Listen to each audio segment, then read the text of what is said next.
निश्चित मात्रा में चावल खरीदे, उसने 1/4 भाग को 12% के लाभ पर बेचा, वह शेष मात्रा को किस लाभ पर बेचे कि संपूर्ण सौदे पर उसे 15% का लाभ हो। अच्छा, 1/4 भाग को 12% पे, यानी कि मैं टोटल भाग अगर 4 ही है, टोटल भाग अगर 4 ही है तो एक ये पार्ट है और 3 ये पार्ट, 2 हिस्से हो गए, और इस एक पार्ट को उसने बेचा है 12% के लाभ पे। यहाँ पे कितना बेचे ताकि उसे टोटल पर 15% का लाभ हो। ठीक है, तो यहाँ पे हम निकाल लेते हैं। 12% का लाभ हो रहा है एक भाग पर, तो यानी कि यहाँ प्रॉफिट हो रहा है 12% का, और 15% का प्रॉफिट हो रहा है पूरे भाग पर, यानी 3 और 1 4 पर, तो यहाँ 15 × 4 यानी कि यहाँ हो रहा है 60% का। 60% का यहाँ हो रहा है, 12% का यहाँ हो रहा है, बचा कितना 48%। 48% किससे होगा, ये बात बाकी कि 3 हिस्से से, तो 3 हिस्से से होगा 48%। ठीक है, यानी कि 48% 3 हिस्से से, तो एक हिस्से पे कितने बेचा जाना चाहिए, तो 48 48/3 यानी कि 16% पे तीनों हिस्से बेचे जाने चाहिए, यानी कि 16% लाभ पे, तो 16% लाभ पे बेचने जाना चाहिए ताकि सपोर्ट सौदे पर उसे 15% का लाभ हो। नेक्स्ट पे चलते हैं। दूसरा, एक दुकानदार 520 रुपये में 2 वस्तुएं खरीदता है। एक वस्तु को 16% लाभ पर, दूसरे को 10% हानि पर बेच देता है, जिससे ना लाभ होता है ना हानि होती है। हानि पर बेची गई वस्तु का विक्रय मूल्य। मैं पहली वाली वस्तु को यहाँ प्रॉफिट मान ले रहा हूँ, दूसरी वाली को लॉस। अच्छा, पहली वाली को प्रॉफिट, दूसरी वाली वस्तु, और प्रॉफिट हुआ है 16% का और लॉस हुआ है 10% का, और ओवरऑल हुआ है कुछ भी नहीं, यानी कि 0%। एलिगेशन लगा देते हैं यहाँ, तो यहाँ आ जाएगा आपका 16, यहाँ आ जाएगा 10, अरे यहाँ आ जाएगा आपका 10, काट देते हैं, 2 5 जा 10, 2 8 जा 16, यानी प्रॉफिट और लॉस का रेशियो है 5 और 8, और टोटल वस्तुएं खरीदी हैं 520 में, यानी 5 + 8 यानी कि टोटल होते हैं 13, तो 13 बराबर है फिर 520, 13 बराबर 520, तो एक हो जाएगा 40 के बराबर। और पूछा गया है कि हानि पर बेची गई वस्तु का क्रय मूल्य, हानि की वस्तु कितने की है 8 की, तो फिर 1 = तुम्हारा 40, तो 8 = तुम्हारा 320। बस यही आंसर है आपका। नेक्स्ट पे चलते हैं। तो मोबाइल फ़ोन 6000 प्रति फ़ोन के मूल्य पर बेचे जाते हैं। प्रथम मोबाइल को 20% के लाभ पर, दूसरे मोबाइल को 25% हानि पर बेचा जाता है। ओके, यहाँ 6000 के फ़ोन खरीदे नहीं हैं, यहाँ 6000 के 6-6000 के फ़ोन बेचे हैं।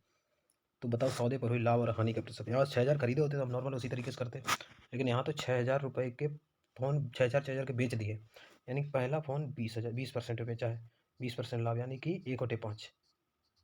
1/5 मतलब 5 होता है कॉस्ट प्राइस।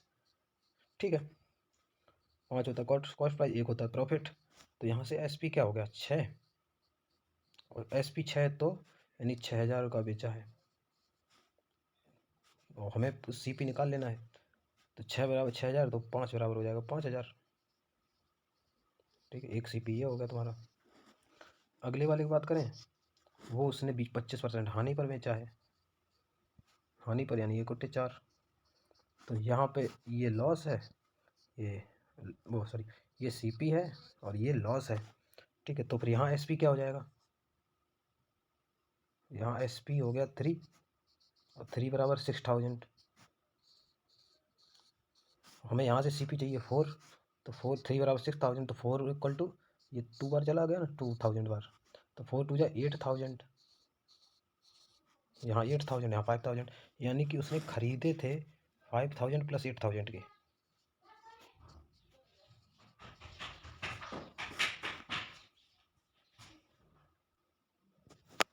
उसने खरीदे थे 5000 + 8000 के, यानी कि 13000 के,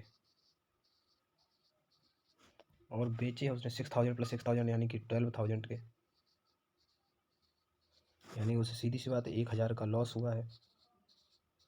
किस पे हुआ होगा, जो अपना कॉस्ट प्राइस यानी कि 13000 पे। एक और पेज ले लेते हैं,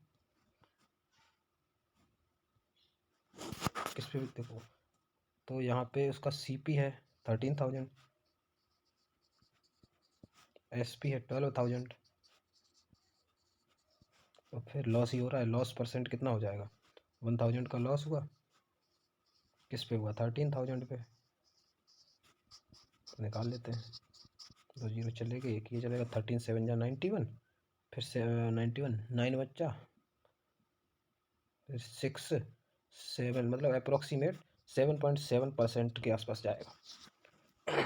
नेक्स्ट पे चलते हैं। एक ग्राहक एक बाजार मूल्य पर 20% की छूट होने पर 320 की बचत करता है। यदि दुकान के लिए वस्तु का लागत मूल्य 1000 है तो बस दुकानदार का लाभ प्रतिशत क्या होगा?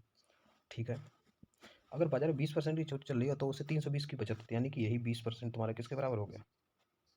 320 के। तो यहाँ पे एक्चुअल में 100% कितना होगा?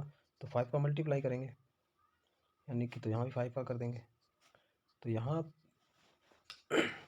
यहाँ का 100% हो गया आपका 32 5 जा 160, यानी 1600। और कॉस्ट प्राइस 1000, यानी कि ये हो गया SP, और CP दिया है 1000। तो सीधी सी बात, उसको 600 का प्रॉफिट हो रहा है। किस पे हो रहा है? कॉस्ट प्राइस यानी कि 1000 पे। प्रॉफिट निकाल लेते हैं। 2 जीरो से 2 जीरो चले गए, ये तो उसको प्रॉफिट हो रहा है 60% का। अगर क्वेश्चन पसंद आए तो लाइक करो।